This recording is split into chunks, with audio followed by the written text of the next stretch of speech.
안녕하세요. TV닥터 리포터 신고은입니다. 요즘 노출의 계절이라 그런지 많은 분들이 몸 만들기에 한창인데요. 그런데 무리한 운동 때문인지 허리 통증을 호소하시는 분들이 많다고 합니다. 허리 통증은 인구의 80%가 겪을 만큼 아주 흔한 질환인데요. 무리한 운동도 문제지만 이 잘못된 생활 습관이 허리 디스크를 유발하기도 합니다. 구부정한 자세, 다리 꼬기, 하이힐 신기, 무거운 물건 들기. 네, 이런 나쁜 자세 때문에 우리 허리가 병들게 되는데요. 때문에 남녀노소 불문하고 허리 디스크를 호소하시는 분들이 늘어나고 있다고 합니다. 네, 이 치료 방법이 무척이나 다양하고요. 수술 방법도 아주 논란이 뜨거운데요. 무엇보다도 정확한 진단이 필수입니다. 자, 그럼 지금부터 소리 없이 생기는 현대인의 고질병, 허리 디스크에 대해서 알아보도록 하겠습니다.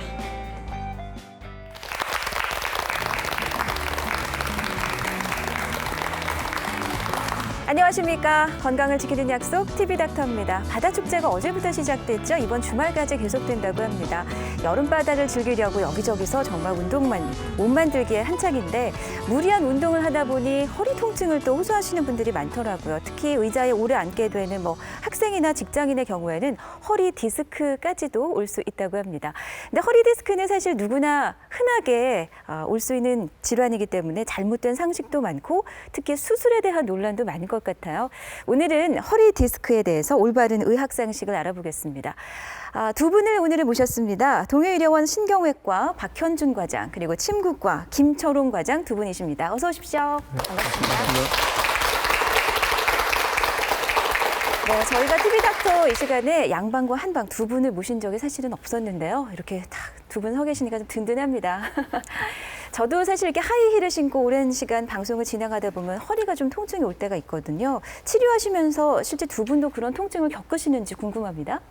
예, 저는 진료할 때 앉아 있는 경우보다 네. 서서 진료할 때가 많은데 주로 침이나 여러 가지 시술할 때 목에 허리를 숙이고 하다 보니까 허리에 무리가 많이 가서 아플 때가 많이 있습니다. 그래서 평소에 척추 건강에 신경을 많이 쓰는데 그래도 아파서 가끔 치료를 받기도 합니다.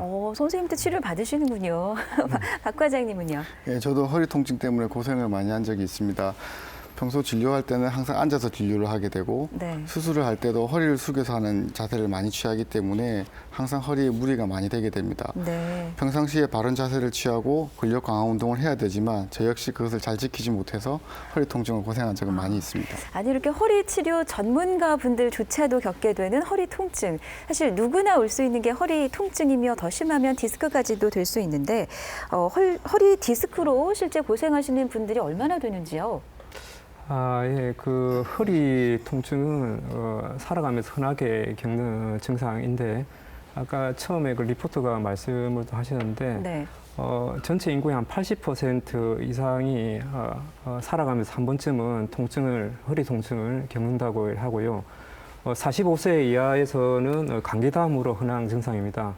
디스크의 경우에는 주로 활동을 많이 하는 20에서 40대에 흔히 발생을 하는데 전 인구의 한 2%에서 3% 정도 발생이 되고 그래서 전체 요통 환자의 한 30에서 40명당 한 명꼴로 디스크가 발생한다고 합니다. 네. 요즘 현대인들 같은 경우에는 앉아서 일하는 그런 직업이 늘어나고 앉아 있는 게 허리 부담이 많이 가기 때문에 요통과 디스크 환자가 늘어나고 있는 추세입니다. 네. 그럼 우리 척추가 어떻게 생겼는지 좀 자세히 살펴보면 이해가 더 빠를 것 같습니다. 모형을 들고 나오셨는데요. 예. 모형을 보고 설명을 드리겠습니다. 척추는 경추부와 흉추부, 요추부로 나누어져 있습니다. 경추부엔 7개의 척추뼈가 있고 흉추부엔 12개의 척추뼈, 요추부엔 5개의 척추뼈가 있습니다. 네. 그 각각의 척추뼈 사이에는 디스크가 있습니다. 이 척추는 우리 몸의 축이 되는 아주 중요한 부위가 되는데 기본적으로 여섯 방향, 앞뒤로 굴곡 및 신전, 네. 좌우 구부림, 좌우 회전의 축이 되기 때문에 그만큼 무리가 가기 쉬운 부위이기도 합니다. 게다가 척추관 이내에는 척추신경이 지나가기 때문에 아주 중요한 부위라고 할 수 있습니다. 네. 척추 자체도 이렇게 약간 에스타 형태로 지금 보여 있는데 그 안에 신경이 지나간다고 하셨어요. 네. 그러면 그 신경이 눌려서 통증을 느끼게 되는 거군요. 어떤 부위에 디스크가 발생하는 겁니까?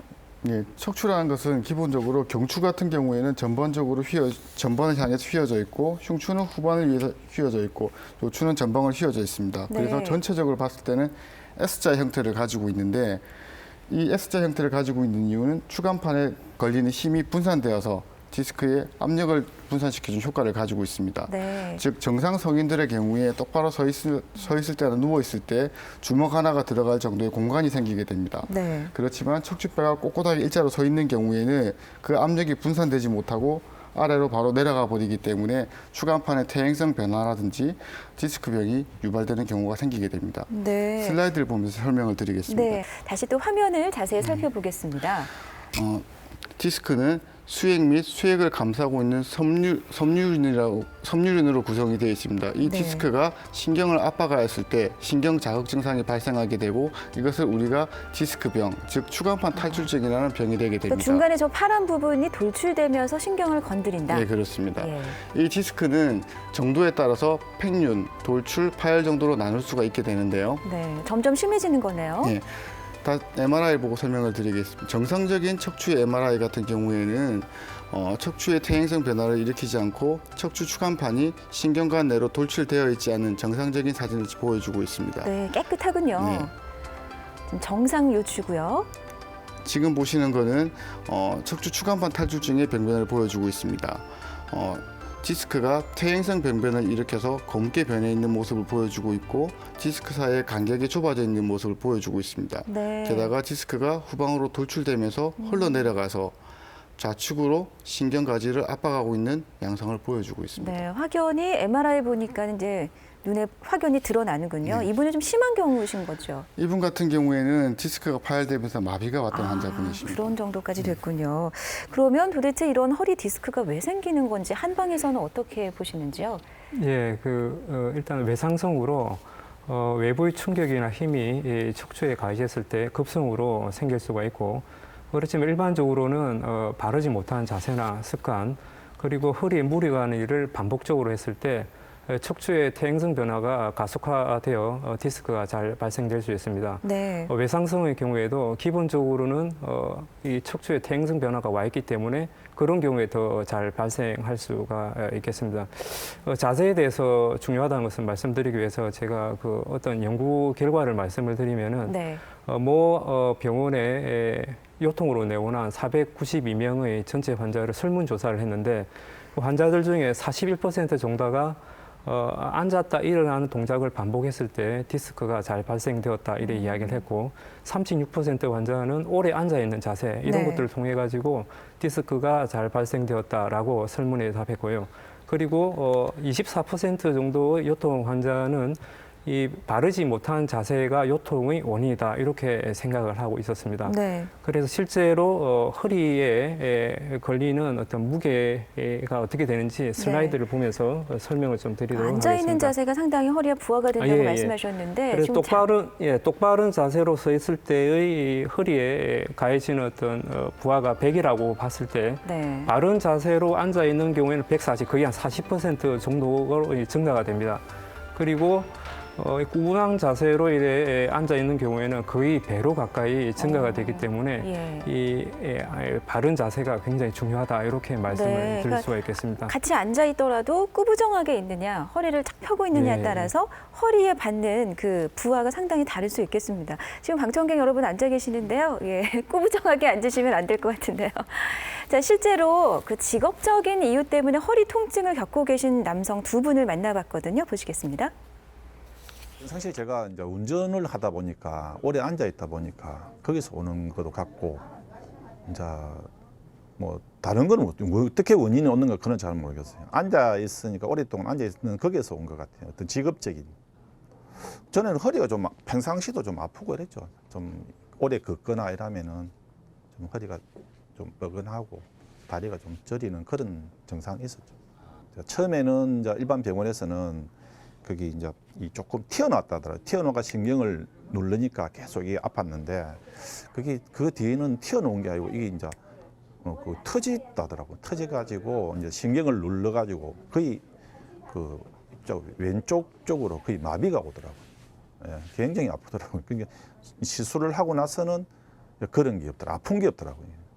밖에서 처음에 이제 그 정형외과에 가니까 제가 처음에 이 어깨가 아파가지고 이제 정형외과 가니까 뭐 인대가 좀 늘어났다고 해가지고 치료를 받았거든요. 치료를 받으니까 더 몸이 안 좋아지는 그런 현상이 있더라고요. 그래서 그 치료를 중단하고 제가 한의원에 또 가니까 요는 디스크가 조금 그 튀어나왔다 그래가지고 그래서 출혈도 받아보고 침도 맞아보고 이제 그렇게 했죠. 여기 오기 전에가 지금 일반 병원에 한 3번 했습니다. 3번 했는데 그게 그 미세 시술인가 해가지고 주사로 약물 투입하는 게 있습니다. MRI 찍어가지고 CT를 보면서 약물을 그 부분에 아픈 부분에 좀 그 부분에도 왼쪽에도 상당히 효과를 봤어요. 봤는데 그게 저 너무 또 여러 번 하니까 몸이 안 좋은 것 같아가지고 이제 양방으로 와가지고 한 2달 가까이 치료를 지금 여기서 온 거는 한 3주 되네요. 3주 돼가지고 그 받기 전보다 지금 많이 호전이 됐습니다. 그래가지고. 네, 두 분 다 호전되셔서 참 다행입니다. 첫 번째 환자분 같은 경우에는 디스크를 좀 긁어내는 시술을 받으셨다고요? 어떤 환자신 거예요? 첫 번째 환자 같은 경우에는 디스크를 긁어낸 시술을 받은 게 아니고 수술을 받았던 환자분이십니다. 아, 그 다른 거예요? 예, 이제부터 허리가 평소 때 안 좋으셔서 보존적인 치료를 계속 해오시던 분인데 5월경에 등산 이후에 갑자기 마비가 오면서 다리 마비가 와서 응급으로 MRI를 찍었던 환자이며 MRI상에서 슬라이드를 보시면은 디스크가 파열되어서 왼쪽 신경을 눌렀고 이 디스크로 인해서 마비가 돼서 응급으로 수술을 하셨던 분입니다. 네. 수술 이후에 마비는 완전히 회복되셨고요. 지금 통증도 많이 호전되신 분입니다. 아, 그러니까 전후 사진을 보면 그 흰 부분이 이렇게 복원된 것, 회복된 것이 확연히 보이는군요. 네. 네. 두 번째는 어떻습니까? 네, 두 번째 환자분은 저한테 오시기 전에 양방 치료를 받으시다가 많이 좀 좋아졌습니다. 근데 직업이 선박 엔지니어시다 보니까 계속 허리에 무리가 간 일을 많이 하시고 해서 재발이 되신 것 같습니다. 네. 그래서 저한테 오셔가지고 요추 4번, 5번 디스크가 오른쪽으로 튀어나와가지고 허리로부터 오른쪽 다리가 굉장히 좀 아프셨는데 침하고 이제 복약침 치료로 상당한 이제 호전을 보셨는데 그런데 또 이렇게 재발될 가능성은 항상 있기 때문에 꾸준한 관리가 좀 필요하겠습니다. 네. 지금 재발 말씀해 주셨는데 사실 이분들 같은 경우에는 직업적인 특성 때문에 이렇게 허리 통증이 오셨잖아요. 일은 계속 하셔야 되는데 계속 재발되지 않을까 하는 걱정이 들거든요. 예, 물론 재발 가능성은 항상 있습니다. 병원에서 시행하는 보존적 치료라든지 수술적 치료는 통증을 없애기 위한 치료이지 또는 통증을 감량시키기 위한 치료이지 허리가 근본적으로 튼튼해진다든지 디스크가 건강해지는 시술은 아닙니다. 네. 그렇기 때문에 환자분들은 항상 바른 자세라든지 자기 관리를 꾸준히 해주어야 될 것입니다. 단 수술의 경우 자기 관리만 잘 꾸준히 잘한다면 재발률은 2% 미만으로 낮은 편입니다. 그러니까 역시 사후에 관리가 상당히 중요하군요. 네, 그렇습니다. 네. 우리가 허리가 아프게 되면 사실 여러분도 고민하지 않습니까? 양방을 갈까? 한방을 갈까? 근데 지금 이제 병합 치료를 했단 말이죠. 이런 경우는 어떻습니까? 예, 되게 이제 수술을 받게 되면은 수술을 받던 인해 가지고 증상이 이렇게 좋아지는 경우가 더 많이 있겠지만 남아 있는 경우도 많습니다. 그래서 이 수술 이후에 한방 치료를 이렇게 하게 되면은 수술 부위 회복 그리고 남아 있는 증상의 어떤 빠른 소실을 기대할 수가 있겠고요. 그래서 양방이 주로 환부 위주로 치료를 한다면은 한방은 한부와 더불어 가지고 디스크가 생겨나게 되는 여러 가지 환경을 개선시켜주는 어떤 그런 방향으로 치료를 하기 때문에 양방과 한방을 서로 병행을 해주면은 서로 보완이 될 수 있겠고요. 되게 이제 환자분들이 걱정하는 게 양약하고 한약을 병행을 했을 때 간에 이제 부담이 가지 않을까 이런 맞아요. 걱정을 하시는데 네. 충분히 환자가 간이나 이런 게 문제가 그 전에 문제가 있는지 확인을 해보고 혈액 검사나 증상을 잘 관찰하면서 복용을 하시게 되면은 큰 걱정을 안 하셔도 되겠습니다. 네. 두 분이 협진을 좀 잘 해주셔야겠습니다. 그죠? 허리 디스크의 증상 여러분도 이제 많이들 알고 계시지만 구체적으로 어떤 증상이 오는지 다시 정리해 볼까요? 예, 슬라이드를 보시면서 설명을 드리도록 네. 허리 디스크의 하겠습니다. 증상 보시겠습니다. 예, 일반적으로 허리가 이렇게 많이 아프면서 신경이 자극을 받으면서 엉덩이나 다리 이쪽으로 통증과 그리고 저린 증상, 감각이 저하되거나 감각이 증가되는 이런 증상이 나타나게 되는데 다리까지 내려오네요. 예, 다리까지 타고 내려올 수가 있겠습니다. 그래서 밤에 증상이 더 심해지게 되는데 대개 그런 경우에는 디스크가 수분을 흡수해가지고 팽창되어서 야간에 더 많이 아플 수가 있겠고요. 구부리거나 펴는 동작, 이런 동작에서 통증이 증가가 또 될 수가 있겠고 재채기라든지 배변을 할 때 힘을 많이 주거나 할 때 통증이 또 증가가 될 수 있겠습니다. 네. 이런 것들을 좀 이렇게 방치하고 그래서 증상이 좀 더 심해지면은 네. 발목이나 발가락 이런 마비가 생길 수 있겠고 또 대소변 장애도 나타날 수가 있겠습니다. 그러니까 힘을 주기 때문에.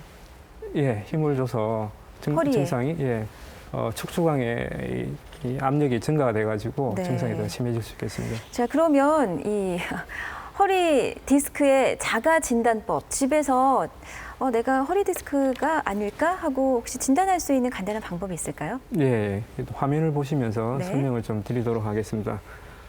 허리에 누워서 이렇게 다리를 쭉 펴고 한쪽 다리를 무를 편 상태에서 쭉 들었을 때 한 40에서 50 정도 되는 순간에 통증이 허리로부터 엉덩이 다리로 쭉 타고 내려오면은 디스크를 좀 의심해 볼 수 있겠고요.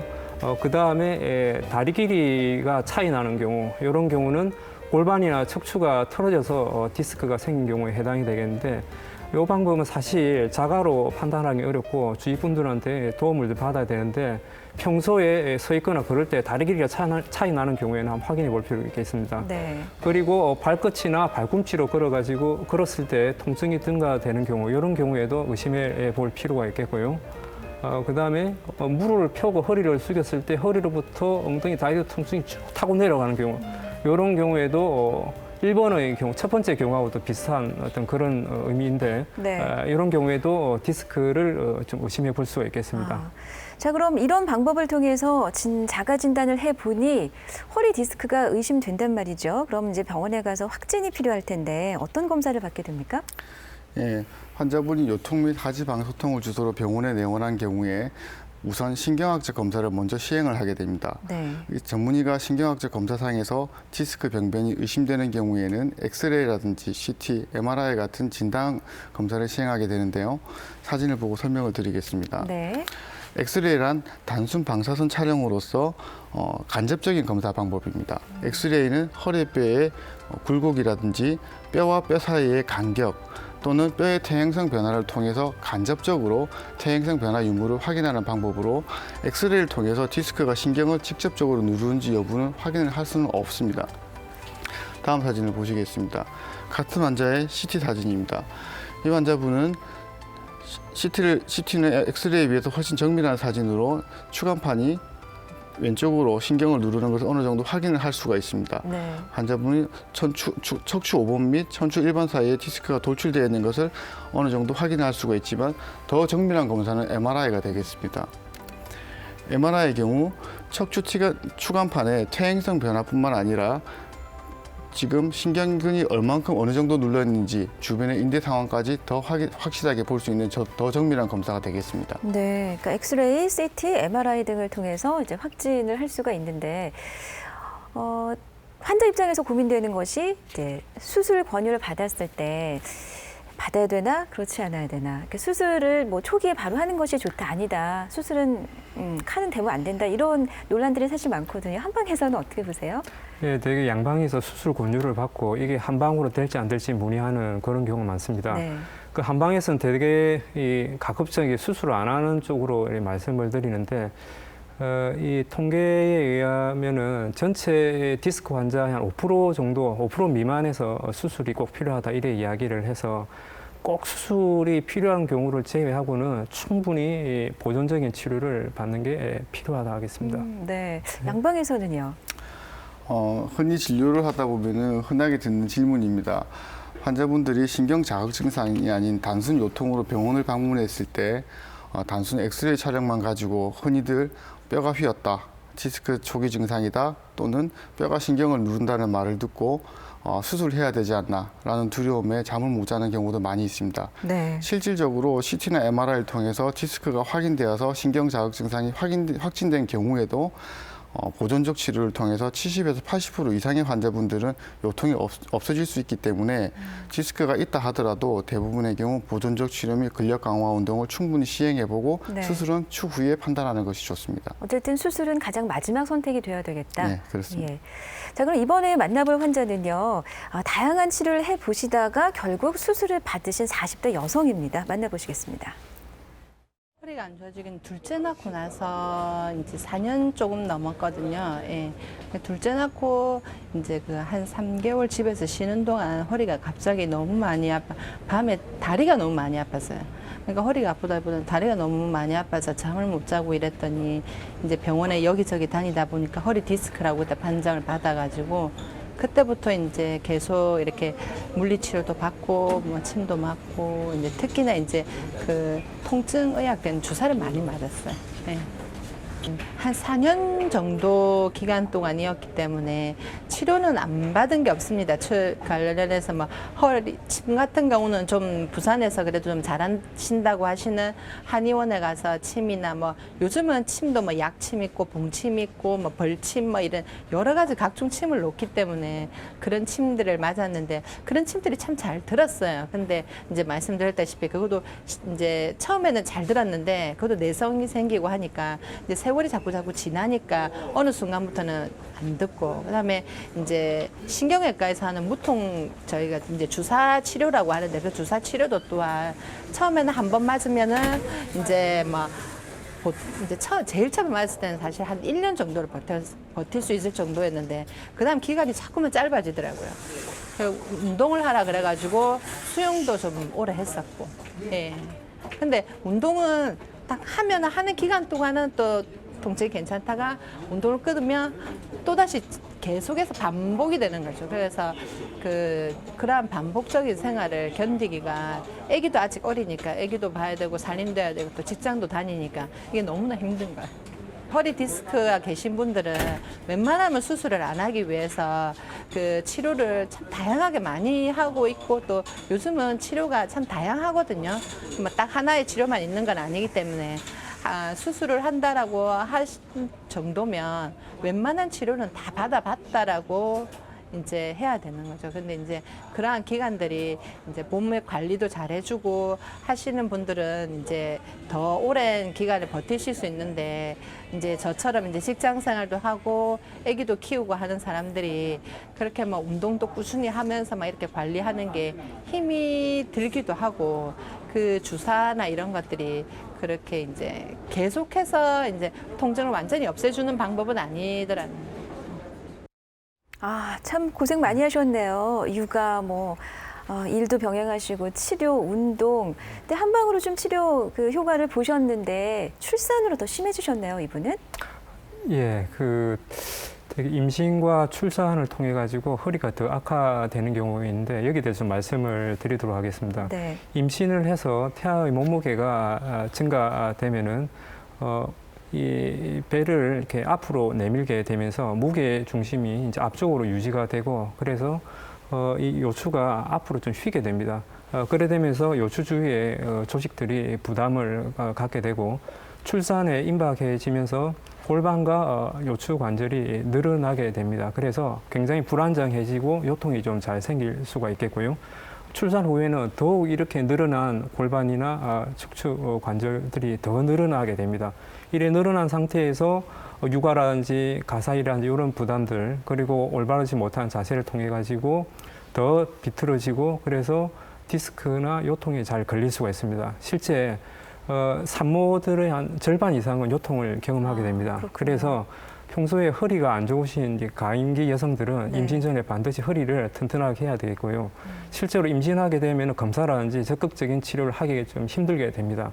그래서 한방에서는 임신 중에 허리가 아픈 경우에는 태반을 안정화시키면서 요통을 치료하게 되고 출산 후에는 이 늘어난 골반이나 이 요추 관절 그리고 자궁 이런 것들을 빨리 제자리에 찾게끔 도와주면서 허리를 치료하게 되고 그래서 이 산모들이 더더욱 중요한 게 산후의 올바른 산후 관리 그리고 수유를 할 때도 바른 자세에서 수유를 한다든지 이런 자세를 취하는 게 굉장히 중요하다 수유도 하겠습니다. 꾸부정하게 하면 안 그렇죠. 되겠네요. 그죠? 쿠션을 받치고 네. 벽에 기대서 한다든지 그래서 네. 그런 자세 중요하겠습니다. 그러니까 이분은 근데 결국은 수술을 받으셨잖아요. 그러면 결과론적인 얘기지만 좀 더 빨리 수술 받았으면 고생을 덜하지 않으셨을까? 이런 생각은 옳은 생각인가요? 물론 보존적 치료를 환자분처럼 적극적으로 시행하였지만 통증이 해소되지 않아서 수술하는 경우는 있습니다.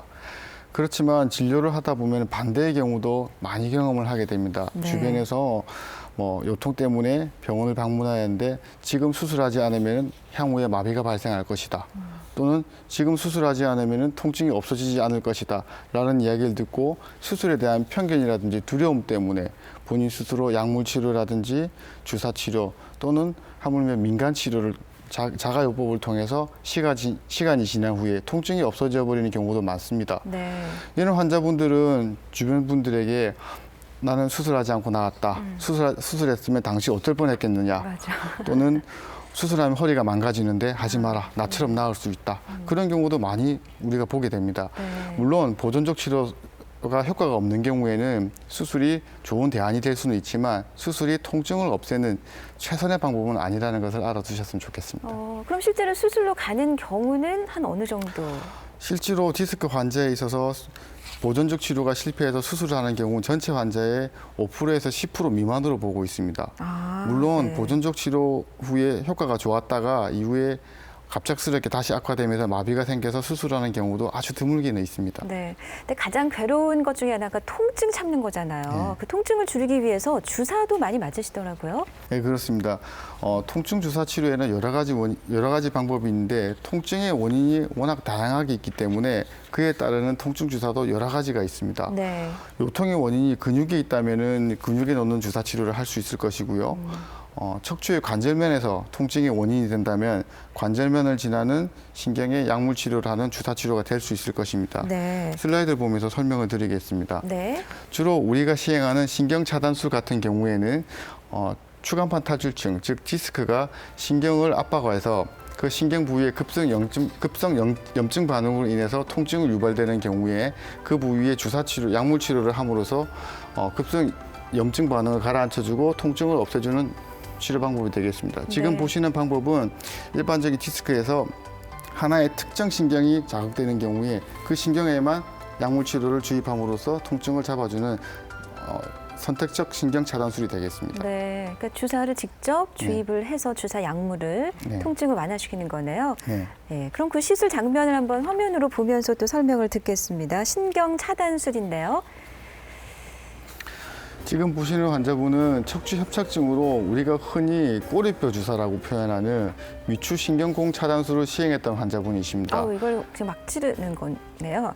그렇다기보다 꼬리뼈를 통해서 약물을 네. 주입하는 주사였는데 당시에는 여러 군데 신경 자극 증상이 있어서 양하지에 통증이 있었고 허리 통증이 심해서 신경 차단술을 하였고요.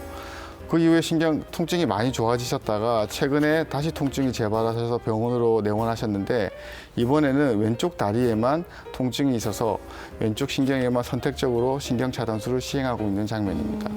근데 이렇게 주사를 맞으면 맞을 때는 아프지 않은데 또 통증이 나타나는지, 즉 지속이 얼마나 되는지도 궁금하고요. 또 아까 어떤 분은 뭐 계속 맞으니까 뭐 내성이 생겼다 이런 표현도 하시는데 이게 맞나요? 사실 통증 치료를 통해서 내성이 생긴다는 표현은 틀린 표현입니다. 네. 내성이 생긴다기보다는 환자분의 병변이 갈수록 심해진다든지 퇴행성 변화가 지속되면서 통증 치료로서 우리가 가질 수 있는 효과가 갈수록 줄어든다든지 또는 그 효과의 기간이 줄어들기 때문에 내성이 생긴다고 흔히들 표현하게 됩니다.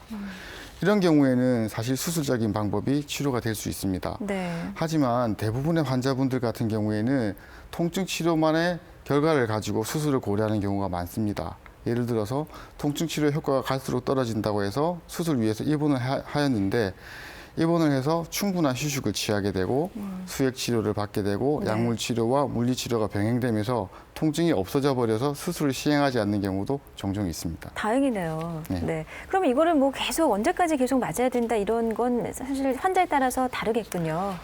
그렇습니다. 네. 자, 신경 차단술의 경우에는 이제 통증만 완화시키는 것이지 디스크 자체 근본적인 원인을 해결하는 건 아니지 않습니까? 네. 예. 그럼 어떤 치료를 받게 되죠? 근본적인 원인을 제거한다고 해서 환자분들은 주사 치료는 디스크 튀어나온 게 없어지는 게 아니다. 그래서 이것을 제거하는 것이 근본적인 치료라고 생각하시는 분들이 많습니다. 즉 수술적인 방법을 통해서 신경을 누르는 디스크를 제거해버리는 것이 근본적인 치료라고 생각하시는 분들이 많은데 네. 사실은 그렇지 않습니다. 디스크 치료에 있어서 보존적 치료가 되었던 수술적 방법이 되었던 이 모든 치료들은 통증을 없애기 위한 치료입니다. 네. 수술적 방법도 누르는 디스크를 제거해버리는 수술이지 허리가 튼튼해진다든지 척추가 다시 건강해지는 치료는 아닙니다. 즉 환자분이 급성기 통증 치료를 끝내고 나면은 환자분의 근본적인 치료를 위해서는 허리 강화 운동이라든지 네. 바른 자세 같은 자기 관리를 꾸준히 해주어야 됩니다. 그러면 통증 완화를 위해서 한방에서는 또 어떤 치료를 받게 되죠? 네, 한방에서는 침이나 약침, 한약 이런 방법들을 통해 가지고 치료를 하게 되는데 네.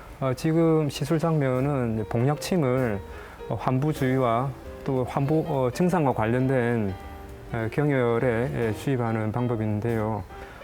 복약침은 추간판 탈출증에 굉장히 많이 쓰입니다. 그 양리적 성분으로 소염 진통과 그다음 면역계 조절, 그다음 혈액순환 촉진 작용이 있어가지고 관절염이나 여러 가지 근골격 질환에 많이 활용을 하고 있습니다. 네. 그리고 이 복약침 말고도 녹용이나 홍화약침이 있어서 허리를 이제 강화시켜주는 그런 용도로 쓰일 수가 있겠고, 복약침 말고 이제 침 치료가 있겠는데, 침으로 기혈 순환을 도와 디스크의 원인을 이렇게 제거를 하면서 염증을 완화시키고 때로는 근육을 강화시켜 줄 수도 있겠습니다. 그리고 뜸 치료도 있는데 디스크의 원인이 찬 기운이라든지 습한 기운 그리고 만성화되었다 이런 경우에는 뜸으로 치료하면 도움이 많이 되겠습니다. 네. 그러면 이 치료도 이제 뭐 일시적인 것보다는 꾸준하게 치료를 받아야 되는 건가요? 예. 디스크 자체가 네. 좀 쉽게 낫기 어려운 질환이고 해서 꾸준히 치료를 받으실 필요가 있겠습니다. 네. 그럼 한방에서는 또 어떤 개념으로 치료를 하게 되는지요? 예, 초기에는 통증과 염증을 완화시켜 주기 위해서 여러 가지 방법들을 쓰는데요. 이 통증과 염증이 어느 정도 완화가 되어 상황에서는 근본적으로 디스크가 생기게 된 게 이 척추 주위 인대나 건, 신경, 근육 등이 약화되어 있기 때문에 이러한 약화된 관절을 강화시켜주고 또한 이 척추 관절과 관련되어 있는 장기가 한의학에서는 신과 간으로 봅니다. 네. 그래서 신과 간을 보호해주고 척추 관절을 강화시켜주는 그러한 방법으로 침이나 약침, 한약을 쓰게 되는데요. 더 나아가서는 네. 근본적으로 이 한약 쪽으로 어떤 원인에서 이 디스크가 생겼을까 그러한 원인을 개선시키는 방향으로 치료를 해서 좀 더 효과적 치료를 하고 재발 방지에도 더 도움이 되게끔 하고 있습니다. 그러니까 척추, 허리가 문제가 있지만 그 자체도 중요하지만 그 허리나 척추를 감싸고 있는 인대, 근육을 강화하는 치료에도 중요성을 두시는 거네요. 예, 그렇습니다. 초반에 디스크의 원인 중에 앉아있는 자세가 많이 있다 말씀을 드렸는데 네. 앉아있는 게 허리의 인대나 근육을 약하게 해서 디스크를 잘 일으키게 할 수 있습니다. 구조적으로 보면은 허리의 안정성에 이 근육이 굉장히 많이 차지하고 있습니다. 그래서 허리를 강화시키는데 복부 근육도 때로는 강화시켜줘야 배 되고 근육도요. 그래서 허리 근육을 강화시켜 주는 게 어쨌든 중요한데 네. 근데 한편으로는 이 비정상적으로 굳어 있는 근육은 때로는 좀 풀어줘야 될 필요도 있습니다. 네. 자, 어쨌든 척추, 허리 자체도 중요하고 그 주위를 감싸고 있는 인대, 근육, 때로는 배까지도 상당히 중요하다.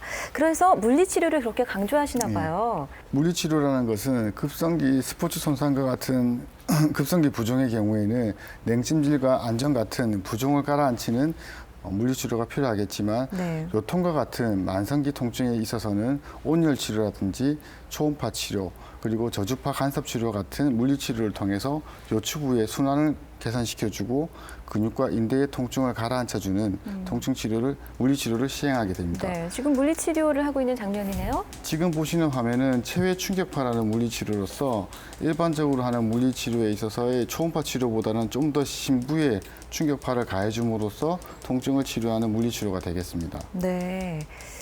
자, 그럼 어떤 충격을 주면서 허리 통증을 완화하고 치료를 하게 되는 그런 방법인가요? 어떤 부작용, 뭐 주의할 점은 없습니까?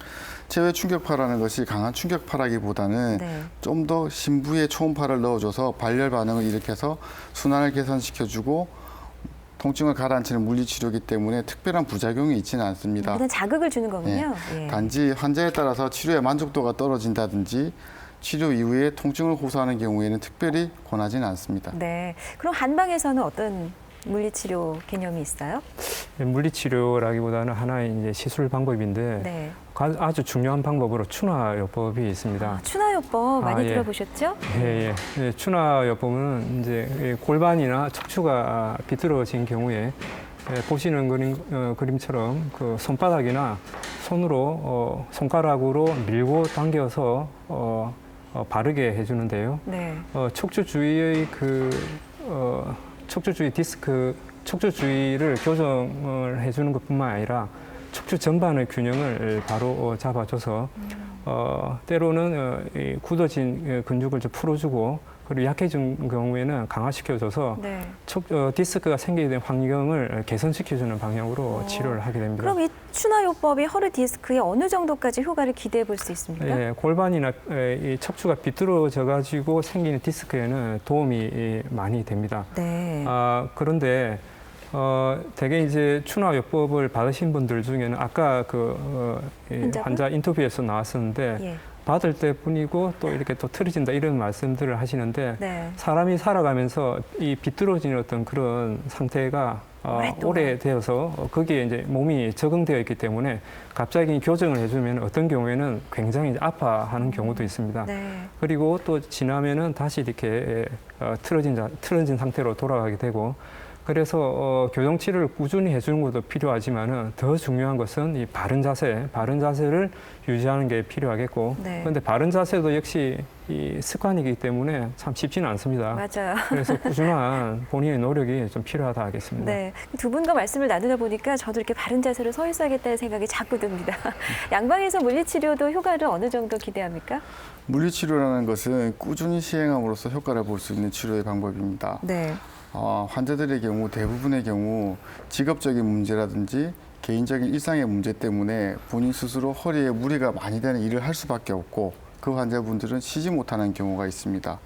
그런 환자분들을 대상으로 우리가 허리에 순환을 도와준다든지 통증을 완화시켜주는 게 물리치료의 개념이기 때문에 네. 물리치료라는 것은 꾸준히 했을 때 효과가 나타난다고 볼 수 있습니다. 그리고 보조적인, 보완적인 치료 그렇습니다. 방법이다.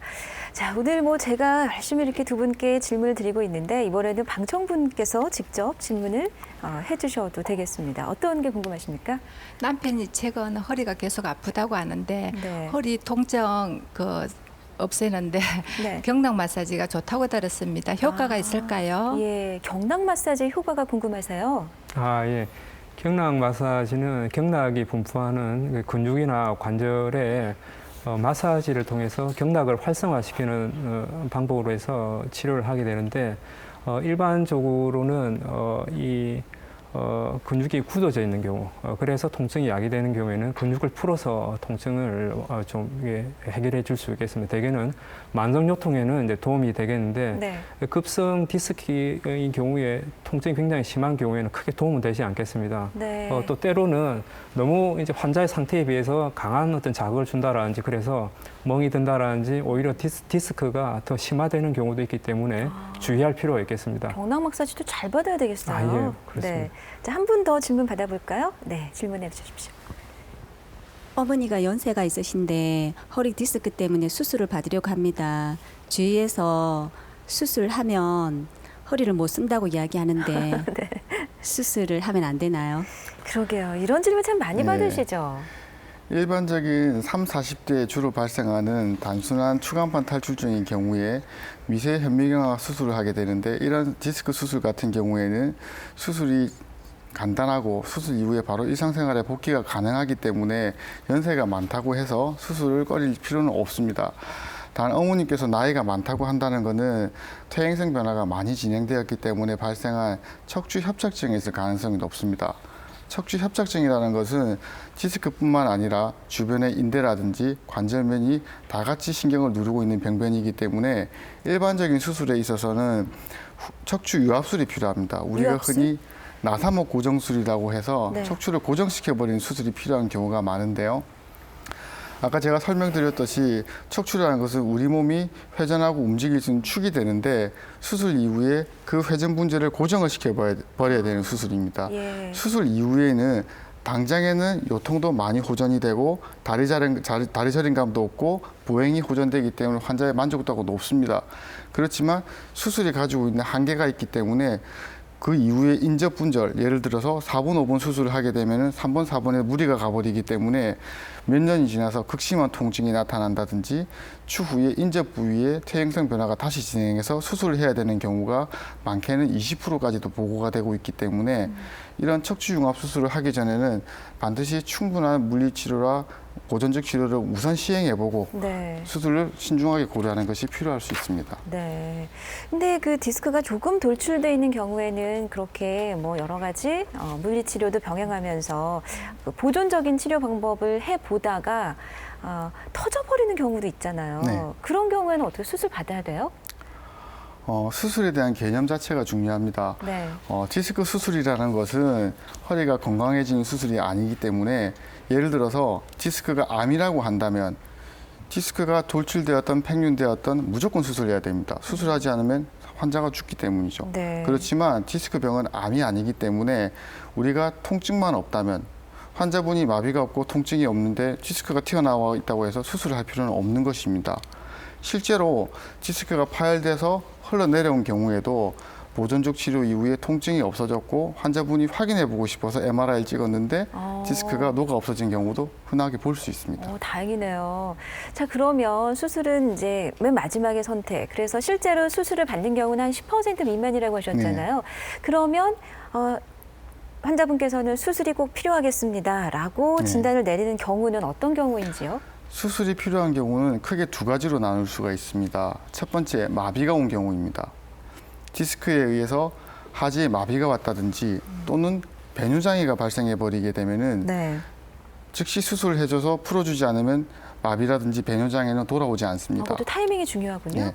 그렇기 때문에 마비와 배뇨장애는 응급으로 수술을 하게 되는데 환자분들이 수술에 대한 두려움과 불신 때문에 수술 시기를 놓쳐서 추후에 수술을 했지만 마비라든지 배뇨장애가 돌아오지 않아서 장애가 남는 경우도 흔히 보게 됩니다. 네. 두 번째의 경우는 충분한 보존적인 치료, 우리가 비수술적인 치료 방법으로 충분히 6주에서 8주 이상 충분한 치료를 시행했음에도 불구하고 환자분이 가지고 있는 남아있는 통증이 일상생활에 장애가 되어서 도저히 견딜 수가 없다면 충분히 상이하에 수술을 고려해 볼 수가 있겠습니다. 네.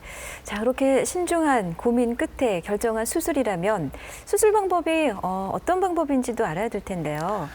흔히 디스크 수술에서 시행하는 미세 현미경화 수액 제거술 같은 경우에는 환자의 만족도가 굉장히 높은 수술입니다. 네. 슬라이드를 보면서 설명을 드리겠습니다. 미세 현미경화 수술은 현미경을 보고 수술을 하기 때문에 안전하고 절개 부위가 작기 때문에 수술 이후에 바로 보행이 가능하고 일상생활로 복귀가 가능합니다. 수술 전에 튀어나와 있던 디스크를 제거한 이후의 사진입니다.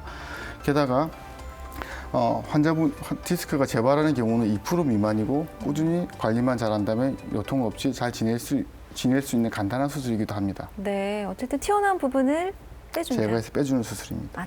빼주는 건가요? 그렇습니다. 근데 수술을 한 다음에도 통증이 완전히 없어지지 않고 경미하게 좀 남아있는 경우도 있다면서요. 당연히 수술이라는 것은 칼을 대는 시술이고 네. 칼을 대고 나면은 그 주변에 신경 자극이 생길 수 있습니다. 게다가 수술 이후에는 신경 주위에 유착이 일어날 수 있기 때문에 정도의 차이는 있겠으나 작게 저림감이 남아있는 경우부터 심한 통증을 호소하는 경우도 발생할 수는 있습니다. 네. 하지만 우리가 수술을 결정하게 되는 이유는 충분한 보존적 치료 이후에도 통증이 개선되지 않았고 이 환자분들이 일상생활에 도저히 불가능하기 때문에 수술을 고려하게 되겠습니다. 네. 자, 오늘은 허리 디스크의 양방과 한방의 진단과 치료에 대해서 두 분을 모시고 있습니다. 동해의료원 신경외과 박현준 과장 그리고 침구과 김초롱 과장을 모시고 있습니다.